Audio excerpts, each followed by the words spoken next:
So now I have the great pleasure, back to my own field of global health, intimately linked, obviously, with women's economic empowerment issues. Dr. Deborah Birx, who's the U.S. Global AIDS Coordinator. She's the ambassador at large and the coordinator of the U.S. government's activities to combat HIV/AIDS globally. It is the single largest disease control program ever mounted by any nation. It's about $6.5 billion a year, I think, in funding. And Dr. Birx is not just a leader in her field of HIV/AIDS, but she's put a lot of emphasis on transparency, measurement, and evaluation, and we at CGD really welcome that. And she's also recently launched an initiative that has the best acronym ever. It's called DREAMS. Determined, resilient, AIDS-free, mentored, and safe. And the idea is to prevent HIV by empowering women and girls. So I hope that you'll talk about that a little bit today. Thank you so much, Dr. Birx. Okay, well, I'm going to be short so you'll get to lunch because I have to go defend my budget in 15 minutes. So for 17, just to give you an idea of how we like to think ahead in government. But first, I just want to really take a moment to thank each of you for your work that you do as Ambassador Verveer started, and also thank the Center for Global Development.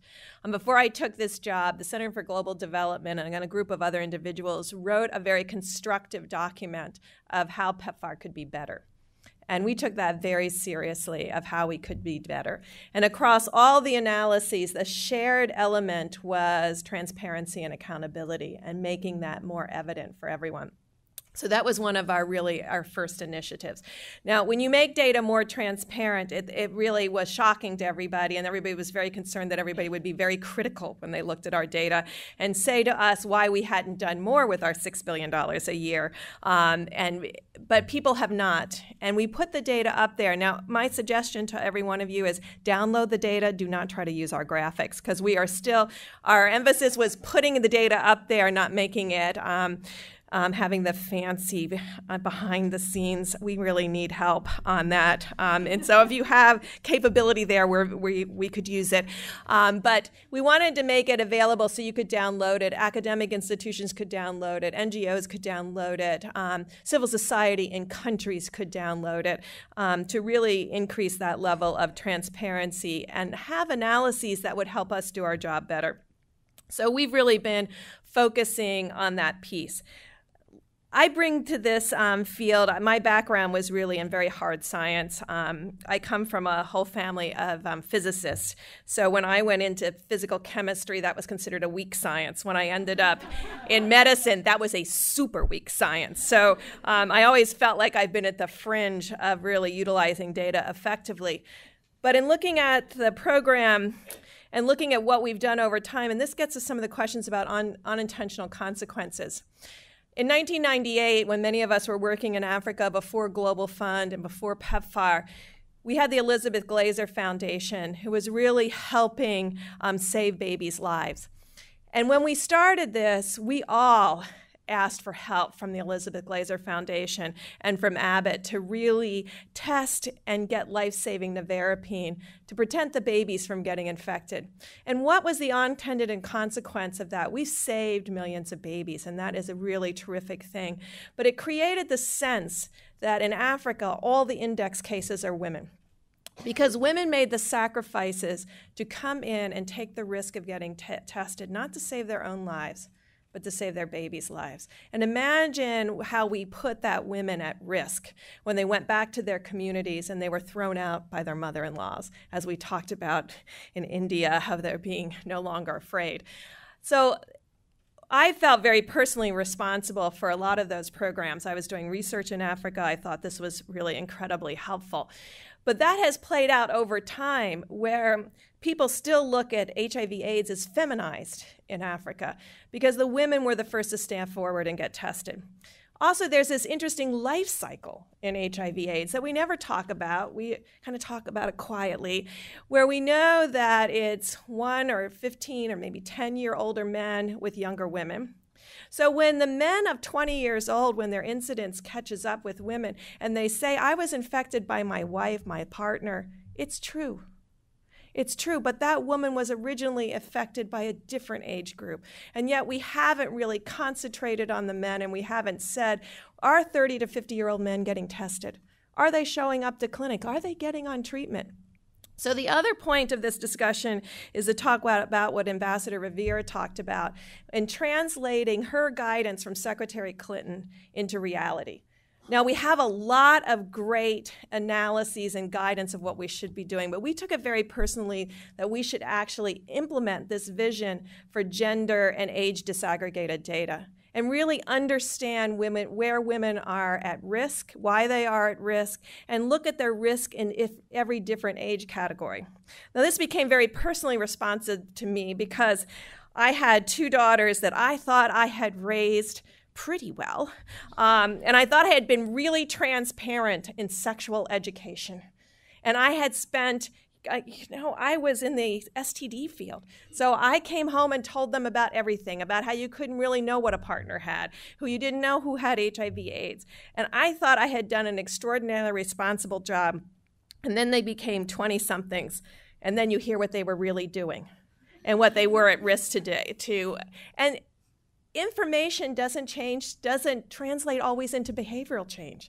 There's a whole different community out there impacting our young women that we have to really get in sync with. And I appreciate the comments from the panel that really made that quite evident, that these single bullet solutions are not going to result in a program that's going to really meet the needs of young women.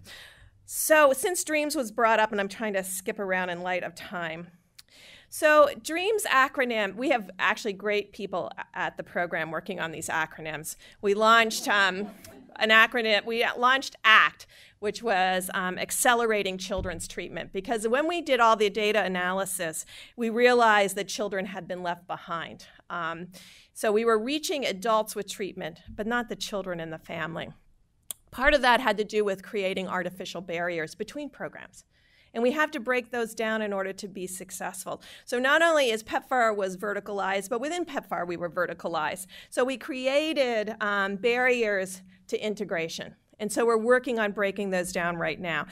So ACT was a great acronym, but someone very clever within our group came up with DREAMS. And the reason DREAMS is so important to me is because those beginning acronyms of determined, resilient, and empowered precede the AIDS-free. So it says that we have to reach women between 10 and 14 before their incidence starts to increase, and give them the community responses and respect that results in them being empowered to make key decisions. Now, Judith from the POP Council has also provided me great insights, which I hadn't thought about before. She said, often with these innovative pilot programs, we go to reaching women who are already successful. So we take the best out of what we would call elementary school. We take the best of those women. We offer them the opportunity to go on to Form 1 through 4. So we take the best of the best and propel them further, and that's great. But the women who are truly at risk may be in a very different and unseen area. And how do we find those young girls? How do we find them and really ensure that they have the same opportunity of the girls that are already succeeding in one way or another? So DREAMS has really sought to deal with the 7,000 new HIV infections per week in young women. And how do we get in and it's anywhere between 3 and 10 times the incidence in young boys. So we know young women are particularly at risk, and we're looking into dissecting what is that. Well, we know education is part of it, but not the only solution, because we have data coming out of KZN in South Africa of women in secondary, young girls, now women, young women in secondary school with incidences and prevalence approaching 25% by the time they finish secondary school, by the time they finish. So they're in school. They're in school and still have this extraordinary incidence of HIV. So we know that education has to be part of it. So we asked for something different. We asked for communities, multi-sectorial communities, to put together a proposal for these DREAMS initiatives done at the country level. We had incredible speakers come in to lay out what are the options, what has been shown to have impact, education, cash transfer, all of these innovative pieces at the community level. What could then be synergized so 1 + 1 is 11 and not 2? Because that's what we really need. We need an 11. We need that kind of force multiplier. And now we're trying to launch those right now in countries. But I have to say, people did not think completely out of the box. People did not come forward with highly innovative pieces, and that's because historically, I think as funders, we've sometimes crippled innovation out of having to have data. So we've gone back and said, try something that would possibly fail spectacularly. Take a risk to really try something innovative and different with the wraparound M&E and analyses. And we have a you would imagine, a very detailed platform on the M&E from utilizing and I love the part about triangulation, triangulating data that we have as program data, and also collecting additional data. And that's why DREAMS is a partnership with Nike and with the Gates Foundation. Not because we expect Gates Foundation to fund solely the M&E. And we have launched 11 impact evaluations. I mean, truly country-level impact evaluations that say, are we causing a decline in HIV incidence? And so those are very comprehensive, and those are countrywide. But these have embedded with them these key details. So we're trying to do two things. One, launch programs that could be taken to scale, but also asking people to think of something that was an idea that they've had by looking at what needs to be done that could fail spectacularly, but could also succeed spectacularly, and to try something different that may be a real game changer in this. Because we've put out there very ambitious goals. We said, and we put it in writing, so if you go to PEPFAR.gov, you can see our PEPFAR 3.0, which has milestones and goals. And we said 25% decline in incidence in year 1 and 40% in year 2, because that's what we need to stop this HIV/AIDS pandemic. Yes, it's ambitious, but I don't have a problem if we have to fail spectacularly in order to save young women in each of the countries. And so that's really where we focus. We know that economic strengthening is important. I just want to diverge for a second. You'll see how it will come back together. With this gender-based violence thing, an issue, we took Secretary Clinton and Ambassador Vivier very seriously back in 2008 and 2009 and 2010, and really began to deal with the issue of gender-based violence and really defining it. And we went in and we did these violence against children surveys. And we felt so proud of ourselves by identifying the problem, making it very clear at the government level and the community level. And the governments were very responsive and passed a lot of laws to prevent gender-based violence. But if we go back to those communities today, it hasn't changed community practice. So we can do a lot at this level, but then we have to do a lot at this level to ensure that community practice change. And that's where part of what Nike comes in. Nike has a series of programs that they've been launching in sub-Saharan Africa, really changing how the communities view young women. And if there was ever an organization that could be successful at that, Nike still has young men today buying Air Jordans. He was popular when I was growing up, just to put that into perspective. But they have a community that continues to tap into the adolescent brain and create that situation where the adolescent wants to do something and something positive. And so we've really partnered with Nike to bring us that corporate philosophy and understanding about how we work to communities to value young women and their contribution to the community, and really change the very fundamental view of young women. When Nike went into Rwanda, young women were known as children who no longer played in the dirt. And it was a very derogatory type of term. And they asked the young women what they would like to be known as. And they picked this term, and I can't pronounce it, so I won't give it to you, but it means it was a mythical individual within Rwanda culture of a young woman who actually, almost a Joan of Arc-like young woman. And they created that name around these young women's groups. So then chiefs and village elders would go to when they would meet together, would say, oh, well, we have these women. We have the Joan of Arc women in our community. We have a great community because we have all these Joan of Arc women. And so it became really transformational, where communities wanted to brag about the young women that they have.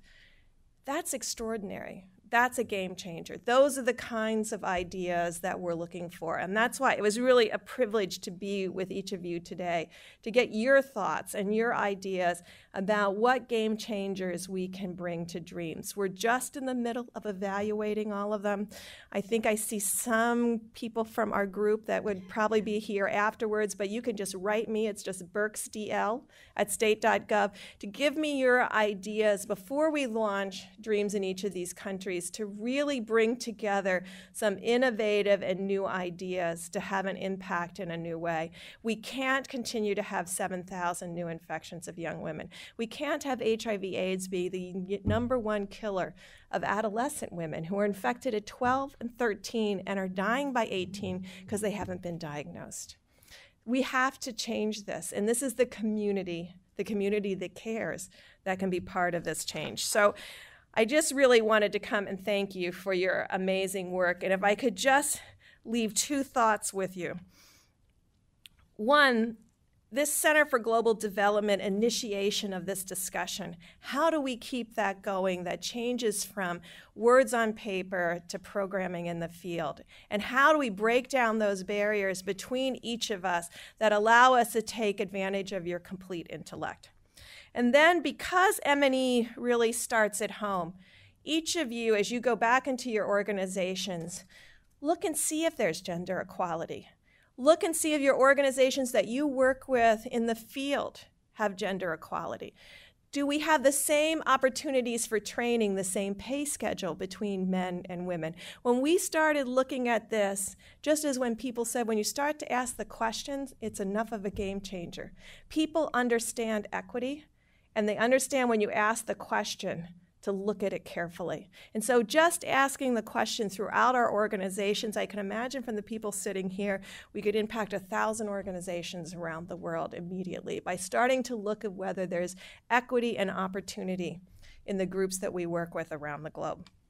So I will end there. We are happy to put, and we will put on our website all of our M&E analyses that will go into Dreams. I think you know we've been working very much at the site level, because in the end, it's that village or that community that impacts those young girls' lives and those women's lives. And we want to understand the information and the data down to that very granular level so that we can know whether we're making the changes that we need to make. When we've been doing this in country after country, utilizing data in this way has changed the entire PEPFAR program. Because if you look at it and you said, if I just said to you, I have 5,000 PMT-CT sites in Kenya, you would think I was doing a great thing.